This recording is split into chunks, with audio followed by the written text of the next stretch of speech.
நம்ம தளபதி விஜய் அவர்களோட ஜனநாயகன் படத்தினுடைய ஹச்டி காப்பி வந்து அந்த படத்தோட ரிலீஸ்க்கு முன்னாடியே இப்போ சோஷியல் மீடியா முழுக்க பயங்கரமாக ஸ்ப்ரெட் ஆகிட்டு இருக்கிற இந்த நியூஸ் வந்து நம்ம எல்லாருக்குமே தெரிஞ்ச விஷயம் தான். ஜென்ரலாக நம்ம விஜய் அவர்களுக்கு ஏதாவது பிரச்சனைனாலே நம்ம கோலிவுட் ஸ்டார்ஸ் எல்லாருமே மௌன விரதத்துக்கு போயிடுவாங்க. ஜென்ரலாக வந்து பார்த்திங்கன்னா இந்தமாரி பிரச்சனைகள் ஏதாவது இஷ்யூஸ்லாம் விஜய் அவர்களுக்கு வந்தால் அவங்க வந்து பார்த்திங்கன்னா அவங்களோட சப்போர்ட் வந்து அவ்வளோ கொடுக்க மாட்டாங்க. But for the first time அவர் அரசியல் கட்சி ஆரம்பித்த பிறகும் வந்து பார்த்திங்கன்னா இந்த மாதிரி ஒரு இஷ்யூக்கு வாய்ஸ் அவுட் வந்து பண்ணியிருக்காங்க நம்ம கோலிவுட் ஸ்டார்ஸ். ஸோ இந்த வீடியோவில் நம்ம எதை பற்றி முக்கியமாக டிஸ்கஸ் பண்ண போகிறோம் அப்படின்னா, எந்தெந்த நடிகர்கள் எந்தெந்த மாதிரி வாய்ஸ் அவுட் வந்து பண்ணியிருக்காங்க, ஸோ அது மட்டும் இல்லாமல் எந்தெந்த நடிகர்கள் வாய்ஸ் அவுட் பண்ணல அப்படிங்கிறத பற்றி முக்கியமாக வந்து இந்த வீடியோவில் வந்து நம்ம டிஸ்கஸ் பண்ண போகிறோம். ஸோ முதலாவது வந்து பார்த்திங்கன்னா, நான் வந்து என்ன நினச்சேனாங்க, கன்ஃபார்ம் இந்த இஷ்யூக்கெலாம் யாரும் வாய்ஸ் அவுட் பண்ண மாட்டாங்க. விஜய் அவர்கள் ஆல்ரெடி டிவிகே கட்சின்னு ஒன்று ஆரம்பித்து இப்போ எலெக்ஷனில் வேறு நிற்கிறாரு. 12 நாளில் இன்னும் எலெக்ஷன் வேறு ஸ்டார்ட் ஆகிடும். அதனால் கன்ஃபார்ம் வந்து யாரும் வாய்ஸ் அவுட் பண்ண மாட்டாங்க அப்படிங்கிற மாதிரி தான் நான் நினச்சிட்டு இருந்தேன். பட் முதலாக வந்து பார்த்திங்கன்னா இந்த இஷ்யூக்கு வாய்ஸ் அவுட் பண்ணது நம்ம வீட்டு பிள்ளையான நம்ம சிவகார்த்திகேயன் அவர்கள் தான். ஸோ அவர் வந்து பார்த்திங்கன்னா இன்ஸ்டாவில் ஸ்டோரியும் ட்விட்டரில் வந்து பார்த்திங்கன்னா ட்வீட்டும் பண்ணி இந்த மாதிரி விஷயத்துக்கு வந்து நான் கடுமையாக விமர்சிக்கிறேன்னு, பைரசி கல்ச்சரை ஃபாலோ பண்ணாங்க அப்படிங்கிற மாதிரி வந்து ட்வீட் வந்து பண்ணியிருந்தார். ஸோ அதற்கப்புறமா வந்து பார்த்திங்கன்னா நம்ம சிரஞ்சீவி அவர்கள் வந்து பார்த்திங்கன்னா ட்வீட் வந்து பண்ணியிருந்தார். ஸோ நிறையா நடிகர்கள் வந்து பார்த்திங்கன்னா ட்வீட் வந்து பண்ணியிருந்தாங்க. அவங்க எல்லாருமே வந்து பார்த்திங்கன்னா விஜய் அவர்களுக்கு சப்போர்ட்டிவாக தான் பேசியிருந்தாங்க. கரெக்டாக விஜய் அவர்களுக்கு சப்போர்ட்டிவாக தான் பேசணும். பட்டு முக்கியமாக இந்த இஷ்யூனால் யார் அதிகமாக பாதிக்கப்படுறார் அப்படின்னா ப்ரொடக்ஷன் டீம் தாங்க பாதிக்கப்படுறாங்க. ப்ரொடக்ஷன் டீம் பற்றி majority of the cine stars வந்து பேசவே இல்லை. பட் நம்ம சிரஞ்சீவி அவர்கள் வந்து பார்த்திங்கன்னா ரொம்பவே தீவிரமாக வந்து பார்த்திங்கன்னா பேசியிருந்தார். I stand with KVN productions. Production டீமுக்கு இது ஒரு மிகப்பெரிய லாஸு. கண்டிப்பாக வந்து பார்த்திங்கன்னா இதற்கான ப்ராப்பரான நடவடிக்கை எடுக்க வேண்டும் அப்படிங்கிற மாதிரி வந்து ட்வீட் வந்து அவரும் பண்ணியிருந்தார். ஸோ அதுக்கப்புறம் வந்து பார்த்திங்கன்னா மியூசிக் டைரக்டர் ஜிவி பிரகாஷ் அவர்கள் அவருடைய ட்வீட் வந்து பதிவு பண்ணியிருந்தார். ஸோ நம்ம சத்யராஜ் அவர்களுடைய சன்னான சிவி சக்கரவர்த்தி அவர்கள் வந்து பார்த்திங்கன்னா அவருடைய வருத்தத்தை வந்து பார்த்திங்கன்னா தெரிவிச்சிருந்தார். ஸோ அதுக்கப்புறமா நம்ம நடிகர் விஷால் அவர்கள் அவர் வந்து பார்த்திங்கன்னா ஒரு மிகப்பெரிய பேராகிராஃப் மாதிரி கமெண்ட் பண்ணியிருந்தார்.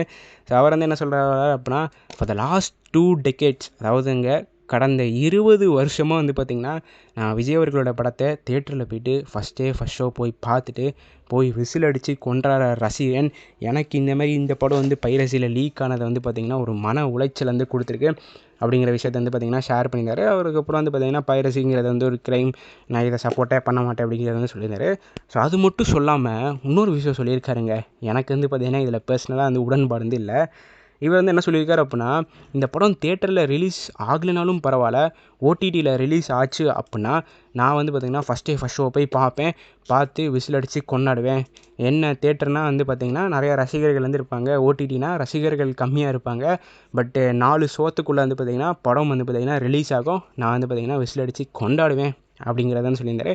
இஃப் ஓடிடியில் படம் ரிலீஸ் ஆச்சு அப்படின்னா, ஸோ விஜய் அவர்களோட கடைசி படங்க, ஏங்க ஓடிடியில் ரிலீஸ் ஆகினா ஏங்க இப்படிலாம் பேசுகிறீங்க அப்படின்னு தான் கேட்கணும்னு தோணுது. பட் அவர் வந்து பார்த்திங்கன்னா அஸ் அ ஃபேனாக வந்து பார்த்திங்கன்னா பயங்கரமாக பெரிய ட்வீட்டாக போட்டிருந்தார் அப்படி தான் சொல்லிடணும். ஸோ அதற்கப்புறமா வந்து பார்த்திங்கன்னா நம்ம ஜீவா அவர்கள் அவர் வந்து பார்த்திங்கன்னா அவருடைய வருத்தத்தை தெரிவிச்சிருந்தார். நம்ம ப்ரொடியூசர் அர்ச்சனா கல்பதி அவங்களும் வந்து பார்த்திங்கன்னா அவங்களோட வருத்தத்தை தெரிவிச்சிருந்தாங்க. அதுக்கப்புறம் வந்து பார்த்திங்கன்னா நம்ம குஷ்பு மேமும் வந்து பார்த்திங்கன்னா அவங்களுடைய வருத்தத்தை வந்து தெரிவிச்சிருந்தாங்க. ஸோ அதுக்கப்புறம் வந்து பார்த்திங்கன்னா நம்ம ரஜினிகாந்த் அவர்களுடைய ஜெயிலர் படத்தில் வந்து பார்த்திங்கன்னா ரஜினிகாந்த் அவர்களுடைய மருமகளாக ஒருத்தவங்க நடிச்சிருப்பாங்க, மீரான்னு சொல்லிட்டு. ஸோ அவங்களும் வந்து பார்த்திங்கன்னா அவங்களுடைய வருத்தத்தை வந்து தெரிவிச்சிருந்தாங்க. ஸோ முக்கியமாக அவங்க வந்து என்ன சொன்னாங்க அப்படின்னா, என்ன தான் படம் பைரசியில் லீக் ஆனாலும் பரவாயில்லடா, இந்த படத்தை நான் எஃப்டிஎஃப்எஸ் போய் பார்ப்பேன் அப்படிங்கிற மாதிரி வந்து பார்த்திங்கன்னா அவங்க ட்வீட் வந்து பண்ணியிருந்தாங்க. ஸோ அதுக்கப்புறம் வந்து பார்த்திங்கன்னா இயக்குனர் கார்த்திக் சுப்பராஜ் அவர்களும் வந்து பார்த்திங்கன்னா அவரும் வந்து ட்வீட் வந்து பண்ணியிருந்தார்.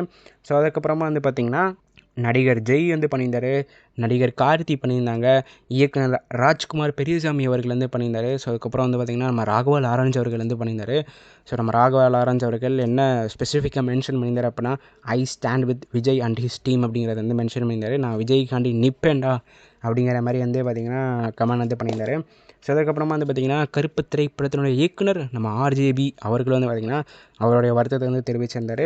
ஸோ அதுக்கப்புறமா வந்து பார்த்திங்கன்னா நம்ம விஜய் அவர்களுடைய நெருக்கமான நண்பரான நம்ம சூர்யா அவர்கள் வந்து பார்த்திங்கன்னா இந்த இஷ்யூக்காண்டி அவருடைய வருத்தத்தை வந்து தெரிவிச்சிருந்தார். ஸோ அவர் முக்கியமாக சொன்ன ட்வீட் வந்து பார்த்திங்கன்னா சோஷியல் மீடியாவில் பயங்கர ட்ரெண்டிங்காக போயிட்டுருக்கு. அவர் வந்து என்ன சொல்கிறார் அப்படின்னா, I stand with my friends அப்படின்னு வந்து பார்த்திங்கன்னா போட்டிருந்தார். ஸோ இந்த ட்வீட் வந்து பார்த்திங்கன்னா 2 ரசிகர்களையும் வந்து பார்த்திங்கன்னா பயங்கரமாக வந்து பார்த்திங்கன்னா யுனைட் வந்து ஆக்கியிருக்கு. ஸோ அதற்கப்புறமா கடைசியாக வந்து பார்த்திங்கன்னா எந்த நபர் வந்து அவங்களோட கருத்துக்களை தெரிவிச்சிருந்தாங்க அப்படின்னா நம்ம சூப்பர் ஸ்டார் ரஜினிகாந்த் அவர்களும் வந்து பார்த்திங்கன்னா தெரிவிச்சிருந்தார். ஸோ இவர் வந்து பார்த்திங்கன்னா ரொம்ப லேட்டாக தாங்க தெரிவித்தார். எல்லா ஆக்டர்ஸும் வந்து பார்த்திங்கன்னா சொன்ன பிறகு தான் வந்து பார்த்திங்கன்னா சொல்லியிருக்காரு. ஸோ எல்லோரும் சொல்ல ஆரம்பித்த பிறவே வந்து பார்த்திங்கன்னா ரசிகர்கள் வந்து பார்த்திங்கன்னா ரஜினிகாந்த் அவர்கள் வந்து அடிக்க ஆரம்பிச்சிட்டாங்க. இவர் ஒருத்தவர் மட்டும் தான் சொல்லலை, ஏன் சொல்லலை, அப்படி இப்படி சொல்ல ஆரம்பித்தாங்க. பட் கடைசியில் இவரும் வந்து பார்த்திங்கன்னா சொல்லிட்டாரு, நானும் இந்த பைரசி கல்ச்சர் வந்து எதிர்க்கிறேன், ஜனநாயகன் படத்தை யாரும் பைரசி பண்ணி பார்க்காதீங்க அப்படிங்கிற மாதிரி வந்து பார்த்திங்கன்னா ட்வீட் வந்து போட்டிருந்தாரு. ஸோ இன்னும் எந்தெந்த நடிகர்கள் ட்வீட் போடலை அப்படின்னா நம்ம தனுஷ் அவர்கள், நம்ம சிம்பு அவர்கள், நம்ம கமல்ஹாசன் அவர்கள், நம்ம அஜித் அவர்கள். நம்ம அஜித் அவர்கள் ட்வீட் போடாததுக்கான காரணம் வந்து பார்த்திங்கன்னா அவர்கிட்ட ட்விட்டர் பேஜ் கிடையாது, இன்ஸ்டா பேஜ் கிடையாது, சோஷியல் மீடியாவிலே அவர் கிடையாது. அப்படி இருக்கையில் அவரால் வந்து பார்த்திங்கன்னா ட்வீட்டே பண்ண முடியாது. ஸோ அது மட்டும் இல்லாமல் நம்ம கமல்ஹாசன் அவர்கள் வந்து பார்த்திங்கன்னா திமுக கட்சியில் இருக்கிற காரணத்தினால அவரும் வந்து பார்த்திங்கன்னா ட்வீட் வந்து பண்ண மாட்டேன்னு தான் நினைக்கிறேன். ஸோ தனுஷ் அவர்களும் சிம்பு அவர்களும் ஏன் இன்னும் ட்வீட் பண்ணலங்கிறது எனக்கு தெரில. உங்களுக்கு தெரிஞ்சால் மறக்காமல் கீழே இருக்க கமெண்ட் பாக்ஸில் பதிவு பண்ணி போங்க. ஸோ இந்த இஷ்யூஸ்க்கு கோலிவுட் ஸ்டார்ஸ் வந்து பார்த்திங்கன்னா அவங்களுடைய கருத்துக்களை தெரிவிச்சிருக்கிறத பற்றினா உங்களுடைய ஒப்பீனியன் என்னங்கிறத மறக்காமல் கீழே இருக்கிற கமெண்ட் பாக்ஸில் பதிவு பண்ணி போங்க. இந்த வீடியோவில் தான் இந்த வீடியோ நான் இதோட முடிச்சுக்கிறேன். அடுத்த வீடியோவில் சந்திக்கும் வரை நான் உங்களுக்கு நன்றி, வணக்கம்.